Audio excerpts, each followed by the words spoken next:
M1A was developed by John Garand, a civilian engineer employed at the Springfield Armory in Springfield, Massachusetts. The Garand was born 1934, the service rifle, and was the first semi-automatic military rifle used as a standard combat shoulder weapon. It was the basic U.S. infantry weapon used in World War II, the Korean War, and was also in service from the year 1936 to 1958 as the standard U.S. rifle, until the M16 came along. Now, this beautiful rifle is chambered in 30-06 Springfield, 308 Winchester, and it's also in 7.62 NATO. And you can also find an 8-round magazine and effective up to 500 yards. Now, thanks to Pyramid Air and their overwhelming stock of air guns, we get makers like the Air Venturi with models like the M1A Garand from Springfield Armory in calibers 177 and 22 models. Now, these things kick up to a velocity up to 1,000 feet per second with 177 calibers. Now, in 22, you would see around 800 feet per second. Now, the power plant that's thumping these pellets out are a spring piston, along with a rifle steel barrel. The action is a underlever with cocking effort up to 35 pounds, with a single shot function, an overall length of 45.6 inches, and a weight capacity up to 9 to 10 pounds. Now, if you really like replicas, I highly suggest you get this model. This is a single shot underlever pellet rifle. Now, they do have the CO2. If you like either or, I highly suggest both. Now, this is an awesome rifle if you want to go back in time. It's outstanding velocities for a single stroke piston. As you can see the specifications, I highly suggest you go down to Pyramid Air and make your buy. All right, you ASR subscribers, time for another quick, awesome unboxing. If you haven't subscribed, I highly suggest you do. If not, you'll be missing out on the content. Thanks to the airgun experts at Pyramid Air, they sent me the M1A Garand, the gun mall for airgun enthusiasts. I highly suggest you go down to the website and go check you out these awesome airgun rifles. So let's go ahead and get to the unboxing.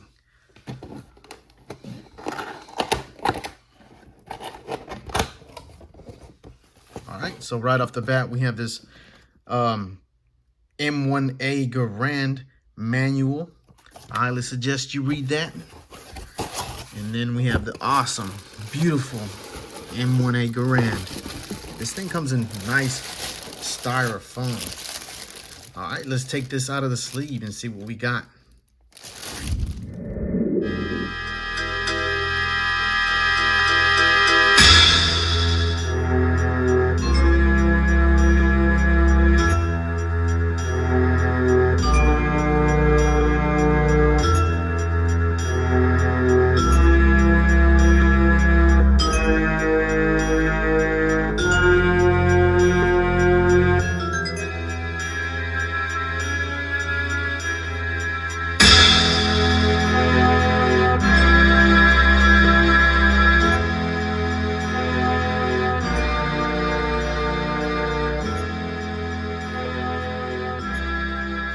All right, guys, this is an awesome replica of the M1A Garand, a beautiful, beautiful rifle. So let's go back in time to see how these functions actually work.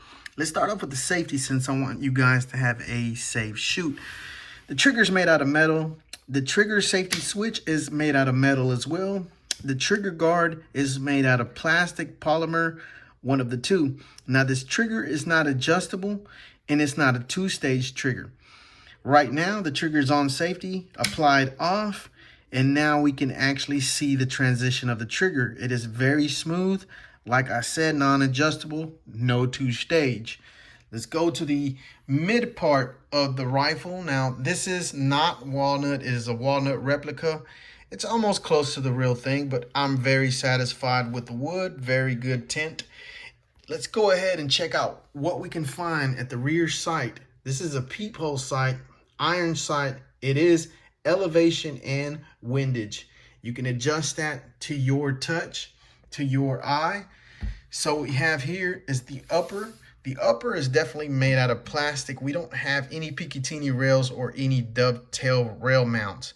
This is just specifically for iron sight. I don't know if they have any aftermarket parts. Up here, we also have a reciprocating charging handle. This actually does nothing but is just a for show, but it's an awesome feature as well. Let's look at the front end. This beautiful wing-tipped sight. An awesome sight.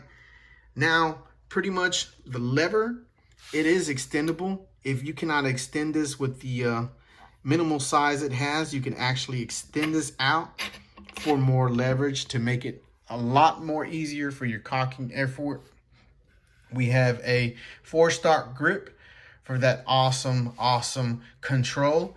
And then at the rear, we also have a small little butt pad, which is not bad. Small, not too much padding on there, but it's awesome. Plus you have some grit, so that way you can have a little bit of friction on that shoulder.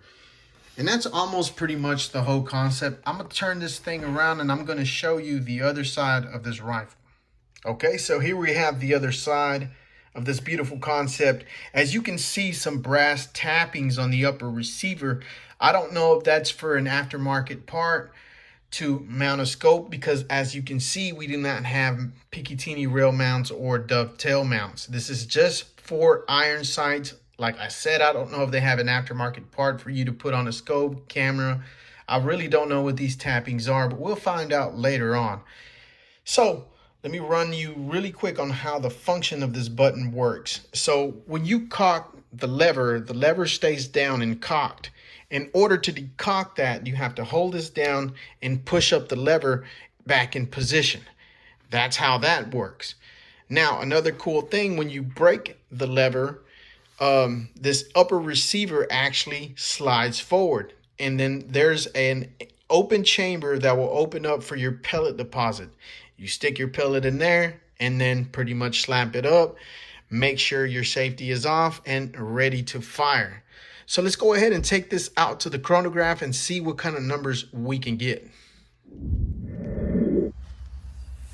All right, guys, we're here at the chronograph test.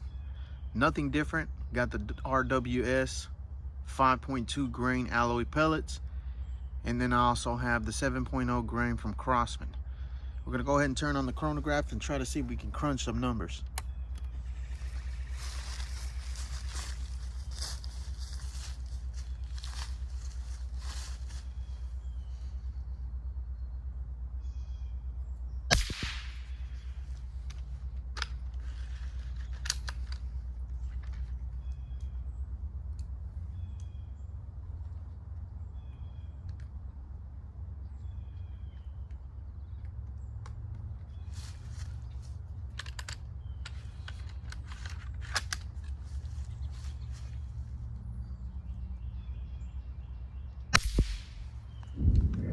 All right, we just got back from the chronograph test. We had some awesome numbers with the M1A Garand. The M1A Garand is known for the accuracy, so straight out of the box, no sighting, no nothing. We're gonna see the potential accuracy we can get out of the rifle. And then we got some awesome, accurate Dome 8.4 grain lead pellets. They're known for their accuracy. So let's go ahead and start off the test at 10 steps, 20, and then 30.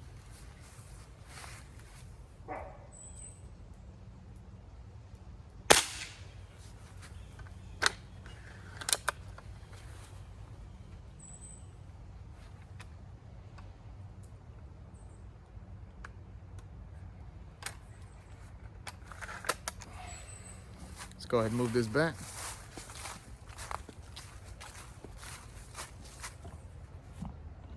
All right, we're finally at 20 steps.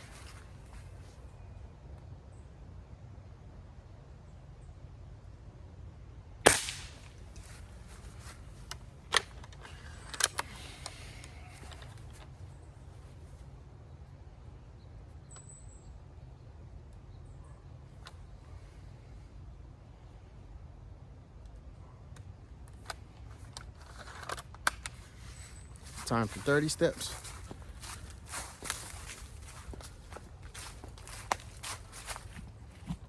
there.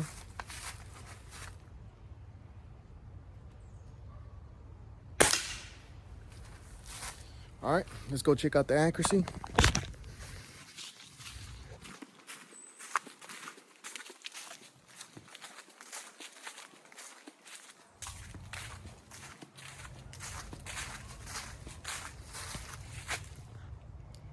As you can see, the accuracy is pretty much there, just a little bit of kink, but pretty much dead on.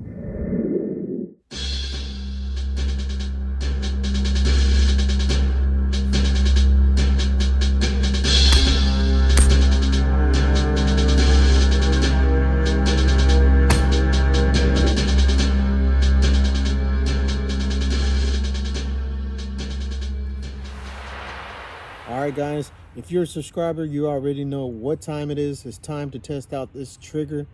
We had an awesome performance on accuracy. We also had an awesome performance on feet per second. Now we're going to see if we have an awesome performance on the trigger test. So I got my trigger gauge with me. Go ahead and turn this thing on. Down, ready to go. She's loaded. Let's see what kind of poundage we can get. A 2.2, not bad. Reset that, load it up. Takes a little time to load her, but she's well worth it.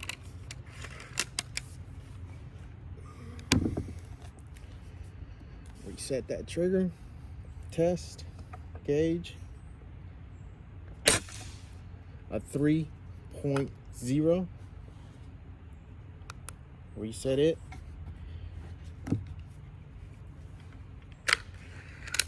One more try. Such an awesome rifle.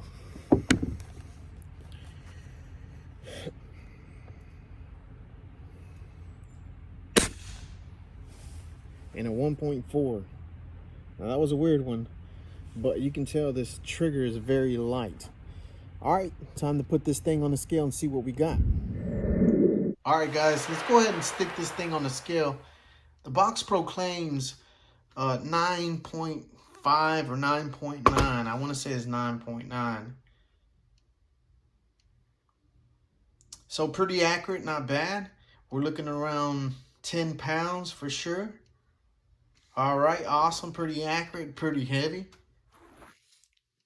All right, guys, this pretty much sums it up for the rest of the day. So let's go over a few things that we've done out here. On the chronograph, we use these alloy pellets, 5.2 grains. They got us 1095. That's 1,095 feet per second. These are alloys. With the lead pellets, these are dome 7.0 Crosman dome pellets. They got us somewhere 1,065 feet per second. Now, that's pretty outstanding. It pretty much kept the FPS consistency.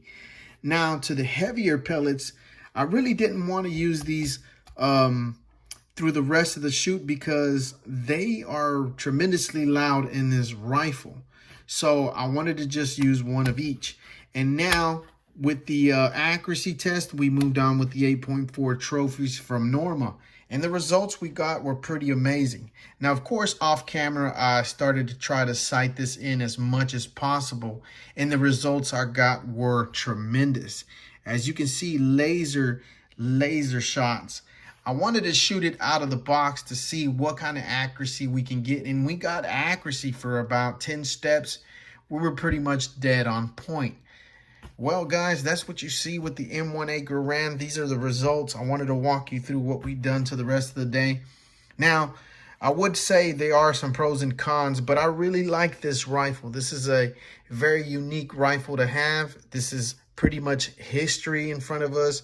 It usually costs around $3,000 for the real thing, and this thing is way less than that. I got this around 150 bucks. So just go down to Pyramid Air Guns and copy one of these. I highly suggest if you want to travel back through time. Well, pretty much that leaves us here done, complete, done mission. So guys, please I highly suggest you subscribe. If not, you'll be missing on the content. Thank you so all my subscribers. To all the veterans, thank you so much for what you do. And for all the rest of you, God bless you and long live the Republic. Until next time on Airstream.